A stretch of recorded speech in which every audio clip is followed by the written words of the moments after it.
one of the most terrifying but also gratifying things of life as a man is that we're all born relatively valueless. I don't think women are born that way. A woman, if she's born, especially if she's attractive, has an innate value. People just want her no matter what.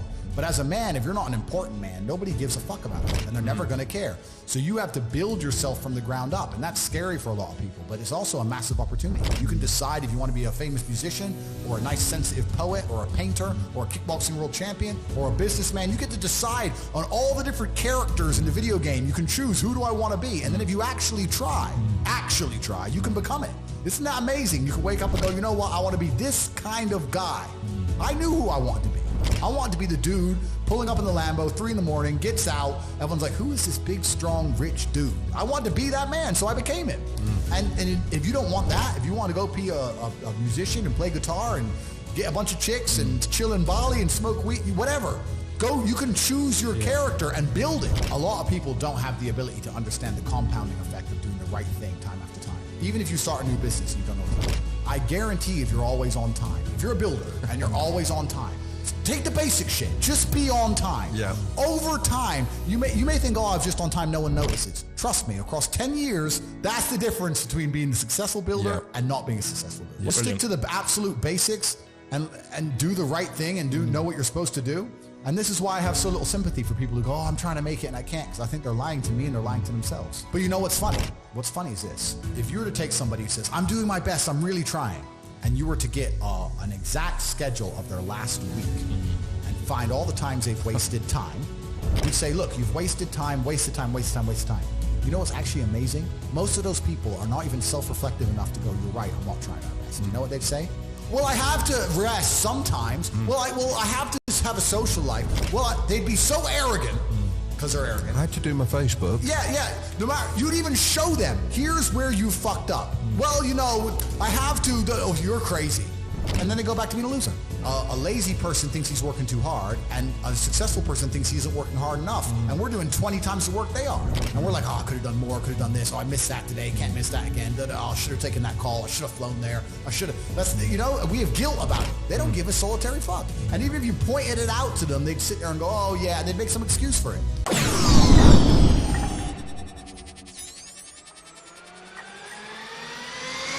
I've been so difficult on myself. It's very hard for me to look at somebody who's refused to be difficult on themselves and see them as my equal or feel sympathy or pity for them.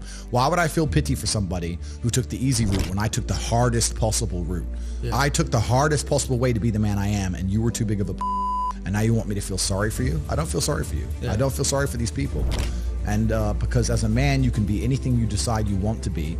That's the beauty of being a male. You can build your character completely from the ground up, just like a video game. Every single thing about me that people respect, I built.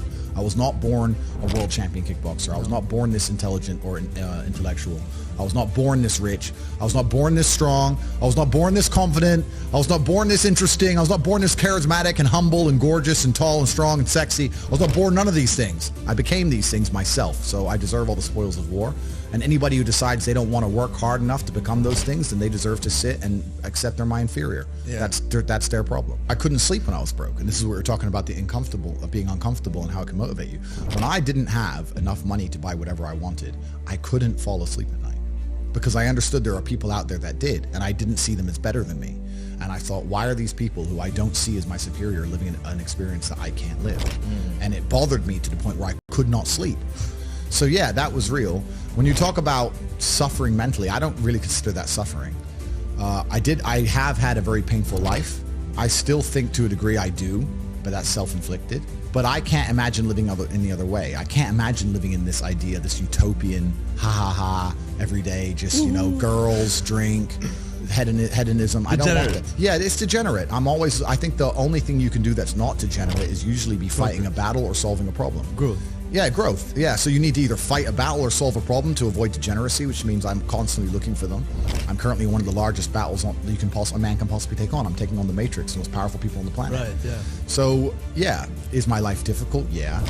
Am I complaining about that? No. In fact, I'd hate it for it to be any other way.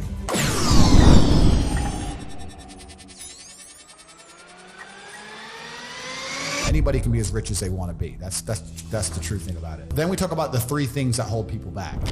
I believe there's only 3 reasons people are not rich. One of 3 reasons. They're either stupid, arrogant, or lazy.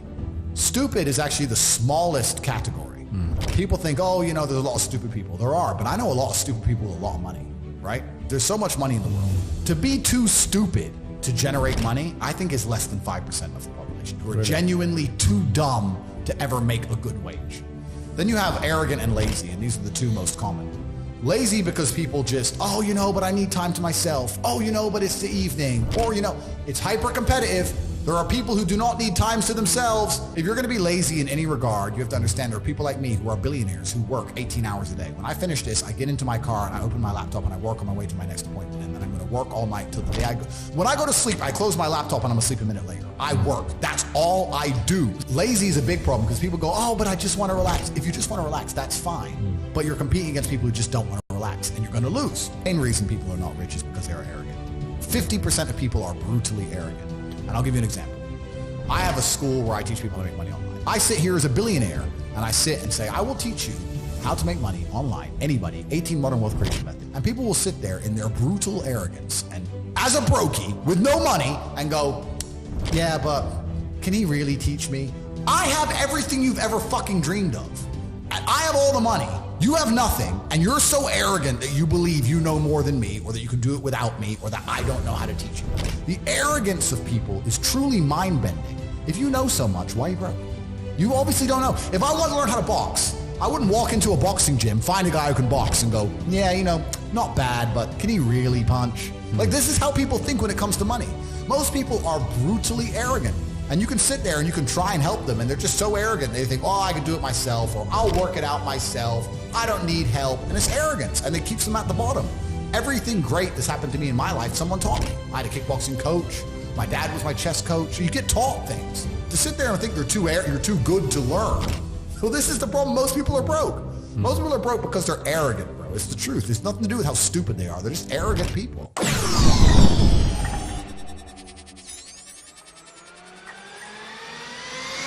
I knew a guy who wanted to be a musician, and I'd meet him and I'd say, how are things going? He'd go, bro, nearly finished my song, gonna finish my album, and we're gonna make a lot of money. I was like, cool. 6 months later, I'd see him, how's things? Hey, bro, almost done with the album. I was like, it's been 6 months, an album. Yeah, but you don't understand, you gotta mix the track, it takes time. Mixing track, okay, we have computers, what, 10 minutes? Okay, two days. It's been 6 months, bro. Like, and I'd sit to him and say, it can't take this long. You're just smoking weed. You're not working. And he's like, no, you don't know. So I thought, okay, I'll make a track.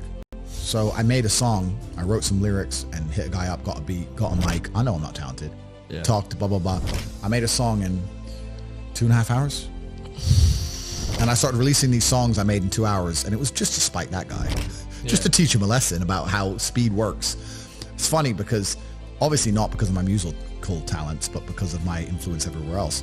I got millions of views on my videos. Yeah. So I beat him. Yeah. So it's like, how many views you got? Yeah. 0. And it's not because the songs are good, not because I think I'm a musical genius, but because I'm Tate. But yeah, they're like an hour, 2 hours. I threw them together, and it was just a lesson in speed to make sure that I wasn't making any mistakes. And he was telling me it genuinely took months. I knew he was wrong, but the only way you truly know is to do. So it's like, this has to be a lie. So I made a song in 2 hours. I made a video in 3 hours, and boom, boom. From 9 a.m. till 1 p.m. Bang, millions of views, done. And he's still talking about his album. He's probably still talking about it today. It probably doesn't even exist. Comes out tomorrow. Yeah, be ready. It's coming. Yeah.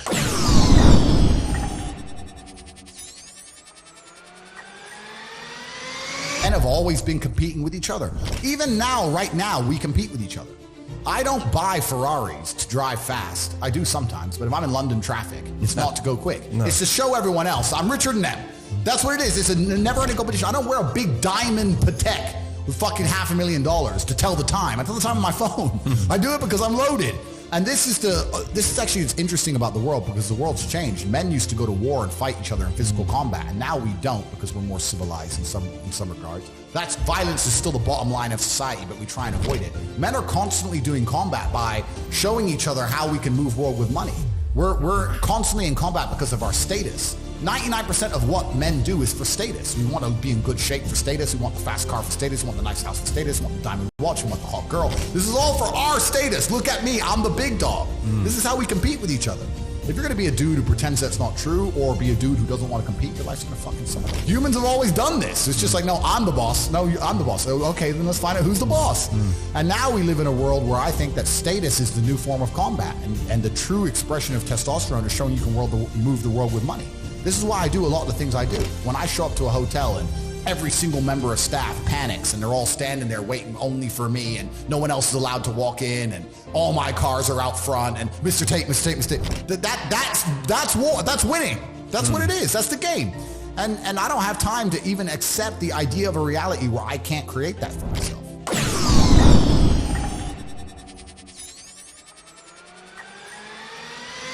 I've never taken a drug in my life. I've never tried cocaine in my life. I've never tried weed in my life, ever.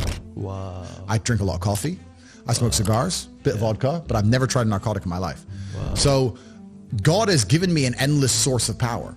And when people come to me and say, oh, this happened, I'm really sad, or my heart broke, or this bad thing happened to me, I say, good. Thank the Lord that he's given you this endless source of motivation. You're wasting it. Yeah. That's your problem. But it's been given to you. Nitrous oxide has been given to you. You just have to use it in the correct way. So I'm the luckiest man in the world because all the bad things that happened to me have given me all the building blocks to become the most fantastic man on the face of the planet. Well, shisha's tobacco. Yeah. Cigars are tobacco. Right. It's a plant. We basically kind of know what it is. Yeah. I don't smoke weed at all, but I kind of get it's a plant, whatever, yeah. Right? The reason I don't touch any narcotics at all is because, firstly, I was a professional athlete and my blood was tested. Okay. I'm now 35 years old without ever having tried a drug ever. Is there any point in starting now? No. Like I've lived my whole life without ever trying these things. Why start now? Also, when I look at some of the most degenerate, stupid, ridiculous people on the planet, they're all drug users. They all use drugs. It's not very often I meet a man who's completely head to toe, has his life in order, and he likes drugs. A lot of rich people take cocaine, yes, and I do know them and some of them, but I still think they'd be better without cocaine. You know, that's just genuinely a vice. But if you go to a festival full of brokies, full of peasants and peons, full of people who don't try very hard at life, and they sit there and they idolize these false idols given to them by the Matrix, and they stand in a crowd full of millions of other people like an insignificant peasant and jump up and down, wow, Diplo, wow, whoever. Yeah, just complete peasant mindset. If you look at these people and say, do you like drugs? Guess what they say? I love it. Oh, yeah. So I don't want to go anywhere near the peasantry, right? Yeah. So, because that's what it is. It's disgusting and it's peasantry. So that's why I don't take drugs.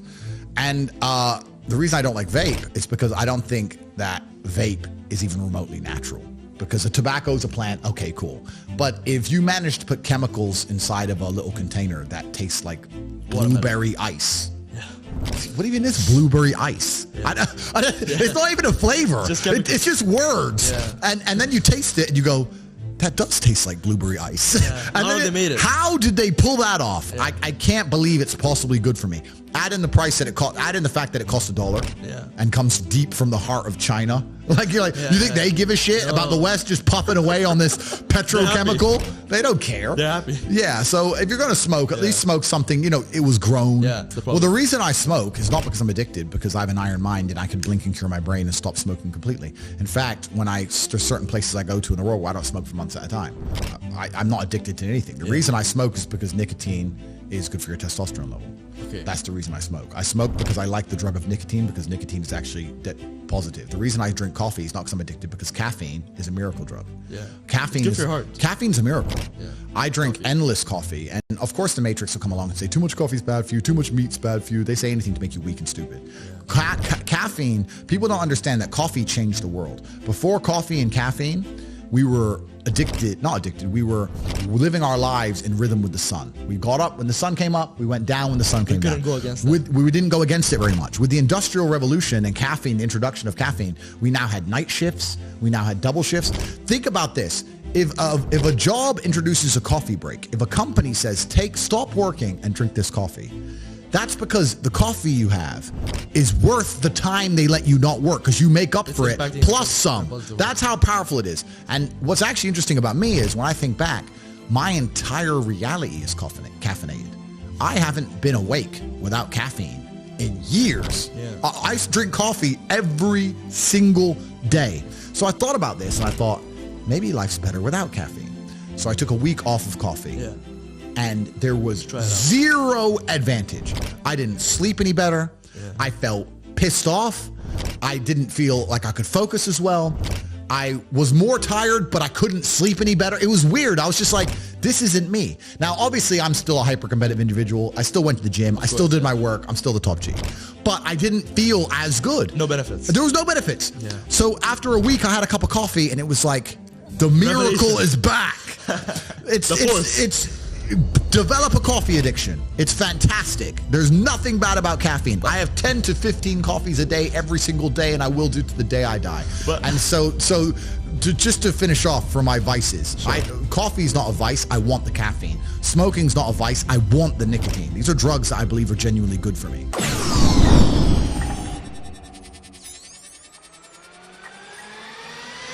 It's just mind-bending to me that people are walking through this world without understanding a very simple life hack. If I wake up and I want to learn how to bake cupcakes, my instant reaction is, who can bake cupcakes?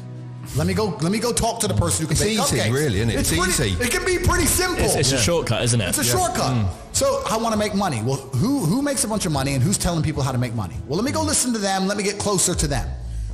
But people just have this arrogance inside them. They don't want to. And I think a lot of the problem with people, especially in the world today, is they misunderstand the difference between a dream and a plan. And nothing good in your life is ever going to happen by accident. If you see a guy in fantastic shape, you don't say, how'd you get in great shape? And he goes, it just happened. Oops, I just fell. No, he ate a specific way. He trained a specific time. He did specific things for a specific outcome. And it's the same with finances. And most people who are broke, if you say, do you want to be rich? Yeah, I want to be rich. How are you going to get rich? One day, I'll win the lottery. Yeah, dumb shit. You have no plan. You have no plan whatsoever, no actionable steps. No, you're not doing things daily. You're just hoping some point in the future God's going to just dump it on your doorstep. Guess what? It ain't going to fucking happen. And unless you have a plan, a specific plan, I had a plan. Everything was like, okay, today we have to do day after day after day until you get there. And this is what most people don't have because they're too arrogant or too lazy. I don't think it's stupid. I think most people, if you laid out a plan and they tried their very best and they were willing to learn, could do it. I don't think people are too stupid to make money. They're just too lazy or too arrogant to make money. That's the problem with people.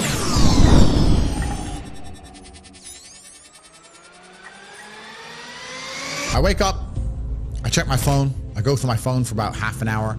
I then go and I start training. As I train, I stay on my phone in between sets. I'm a phone addict, I guess you can call it, but that's where all the important things happen. Yeah. I have an empire that spans across 25 countries. Like I'm on my phone. I know that for peace of mind, I should use my phone less. I don't want peace of mind. I want chaos and war. Conquer. I want to conquer the earth. Yeah. Genghis Khan did not want peace of mind. Yeah. If he did, he would have stopped. I don't want peace of mind. I wake up, I train, I stay on my phone, then I begin working. I'm doing a podcast now. If I'm not doing a podcast or if I'm not driving or if I'm not fighting, I'm online. And I live my entire life online. If I'm awake, I'm working. If I sit to have shisha tonight at 9 or 10 p.m. and there's a whole bunch of hot girls around and my brother's there and we're all chilling and we're talking, I'm doing all of that while I'm on my phone. Yeah. I am working at the same time. I can easily sit and manage a multi-million-dollar empire and talk to some bimbo at the same time. Yeah. I'm not an idiot. It's not hard. I work.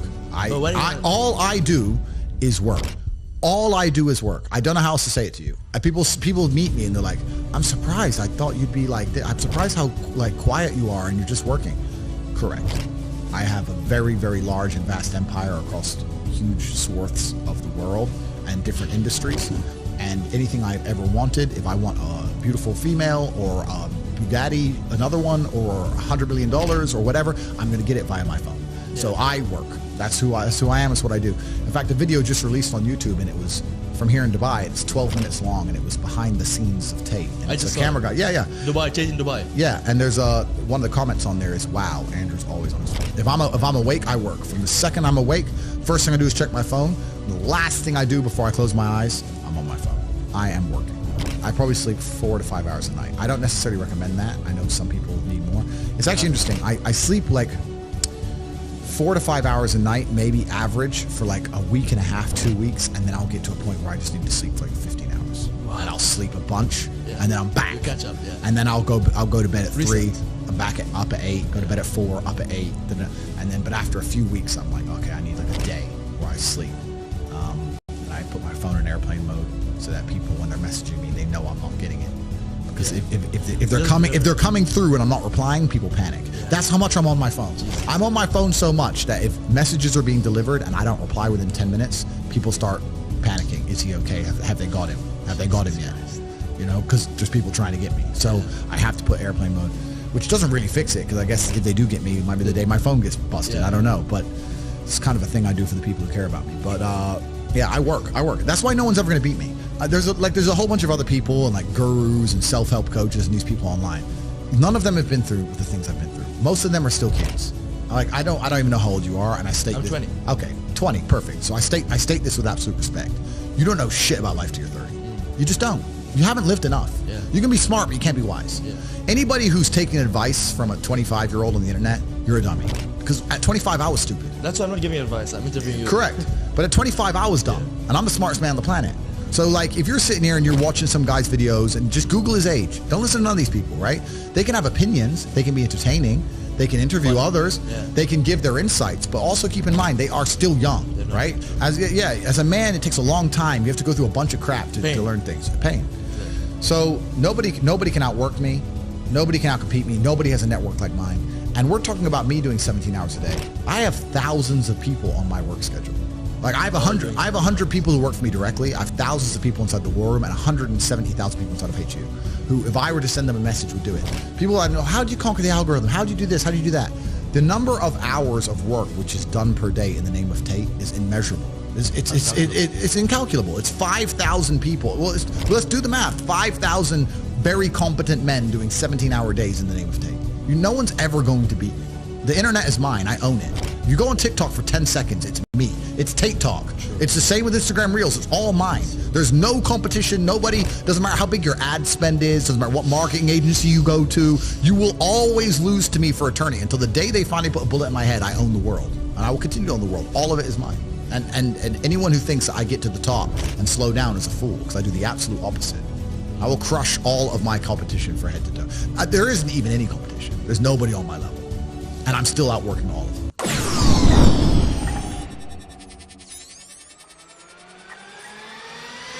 I don't want to stop working. I don't want a holiday. I don't want to relax. Is this relaxing? I'm going to try and relax for the first time in my life. We'll do this here on live in the podcast. Ready? Yeah. Ready?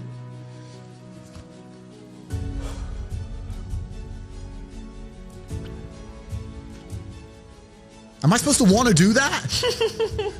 What was that? What was it? Like, what is that? Is that it? Is that the dream? Doing nothing. Is that the goal? Like, and if I'm not on my phone, my brain is preoccupied and anxious about what's happening on my phone. So it's better to just be on it. Like, I don't want to relax. I don't want to stop. Ain't no rest for the wicked. No, I don't want to stop. That's why nobody will ever beat me, because all these other people, they want to take time out of their life. They're working to relax. They're working to relax, or they want to go on a date with that. I'm at the point now where I'd look at a beautiful woman and go, I can go on a date with her and she's absolutely gorgeous and perhaps we'll fall in love and it'll be great. But you know what? I'd rather work. I don't want to be off my phone. Yeah. I don't want to date girls. I just want to conquer the earth. I don't care about anything else.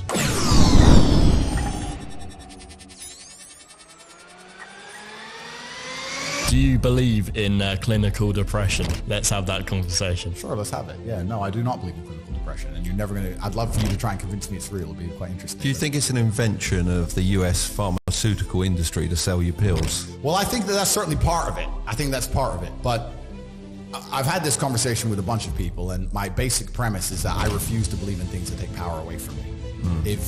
If you are in a haunted house and you believe in ghosts, you're scared of the haunted house. If you're in a haunted house and you don't believe in ghosts, you're just in a house and you don't care. So I don't like the idea when someone explains to me the idea of one day waking up and being miserable and not wanting to live anymore, and it's nothing to do with my circumstances and I have no power over it, and no matter how good my life is, I'm still going to feel terrible and I'm going to want to die. That's not an idea I subscribe to. Feeling depressed is real. Yeah. Depression as a disease, I do not subscribe to. The idea, I believe, that if you feel depressed, something is depressing you, and you should try your best to fix it. You should take control of your life and do your best to fix it. The idea, but they don't say that. They don't talk that. They say depression like it's this magic thing that comes out the sky and it gets in your brain, you're sad no matter what, and there's nothing you can do about it, and you need to only take pills. And I think that's a very bad way to look at the world, and that's a bad idea to subscribe to. And if you start to feel depressed, let's say your girl leaves you and you start to feel depressed, but you believe in the idea of depression, you're now going to start diagnosing yourself as clinically depressed, self-hypnosing yourself into hypnotizing yourself into being clinically depressed. And it's amazing how you can speak things into existence. I cannot become depressed because I don't believe in it. Even if I had a chemical imbalance in my brain, I do not believe in depression. That's just who I am as a person. I don't believe in it. I do not believe in things that take power away from me. So, and people sit there and they try very hard to convince me it's real, which is actually quite interesting because it's always usually depressed people who sit there and try very hard to defend this idea. If you're so scared, if depression's so terrible, why are you sticking up for it? Why are you fighting so hard to convince me it's such a powerful force? Why shouldn't you be doing the opposite? Shouldn't you be listening to me? Whose team are you on? Like, do you want to be depressed? Like, it's insanity, these people who are so desperate to push this idea. Then you add in the pharmaceutical element, the fact that everyone's taking these fucking drugs, messing with their brain chemistry. It's garbage. I think that you feel depressed sometimes because you're human. Let's pretend I'm completely wrong, right? We can look at situational depression like you just described. We can talk about brain imbalance and chemical imbalance. We can talk about clinical depression that you get. It's chronic. There's nothing you can do about it. Whatever. Let's pretend all these things are completely true. The best option, the best thing to do is still to get up, be an adult, control your emotions, be stoic, and do the things you're supposed to do day after day. Laying in bed and doing nothing is never going to be the best option. The best option is still to go to the gym, to work hard, to run your business, to be successful. So it doesn't matter. We're talking about the different positions on the chessboard. But if the rules of the game remain the same, regardless of the position you're still trying to win, you still have to do the same things. So does it even matter at this point?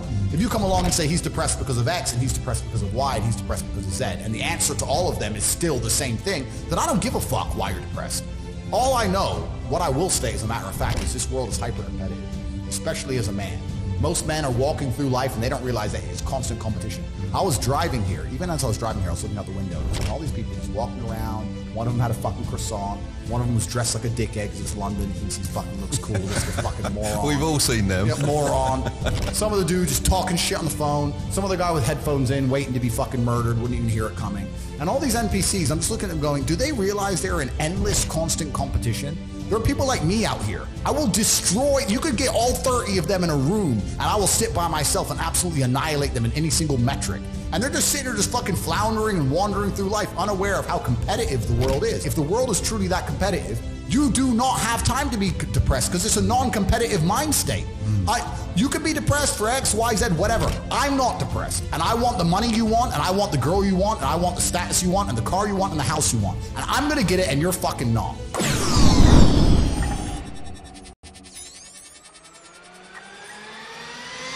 I was instilled with a duty for a very long time to honor my ancestors through achievement. And I was told from a very young age that the only thing your ancestors are interested in is achievement.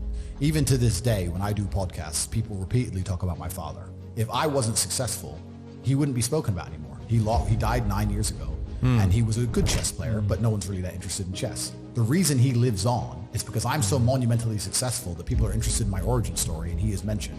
The reason I will live forever is because my son will be so monumentally successful that they'll talk about how he could have been such a perfect specimen of man, how he was raised, and they will mention me. If you give a shit about your ancestry, and if you give a fuck about your family, you're not a selfish person, and you want them to exist out in the ether for reality, for the eternity of reality, it is your duty to be successful yourself. Then you have a duty to be massively, monumentally successful, to show homage to your ancestors. I find it amazing there are people out here today who are going to sit and say, oh, I'm sad, I'm too depressed, I don't want to work hard. Do you understand that only 200 years ago, there were peasants out working a field, starving, surviving the Black Death, surviving the plague, struggling to exist just to reproduce so that 200 years later, you can be the end of their bloodline for you to sit on your ass and do fucking nothing. Like, you're a fuck up. You're fucking up your entire bloodline of your entire ancestry. You owe these people things. They went through hell for you to exist. You have a debt. You have a duty to pay. You have to be the best possible version of yourself. And the same to God. God loves people who try. God loves people who work hard. It's amazing if you try your very best all the time, what God will give you. He'll give it to you, anything you want, if you actually try. Not convincing yourself you try, actually try. They're different things. But yeah, I was instilled with this because from a young age, my dad said, you're a Tate, and Tates are the greatest people on the face of the planet, and there's gonna be a day I'm not here anymore, and they're gonna talk about me because of how fantastic you are. So go do your fucking job. I said, yes, sir. And here I am. And I love the fact that when I was growing up, when my dad walked into a chess tournament, people were scared because his name was said, and they were fearful of his last name. And now people are fearful of the last name again because of me, and they will be again because of my son. And this is the beauty of life as a man.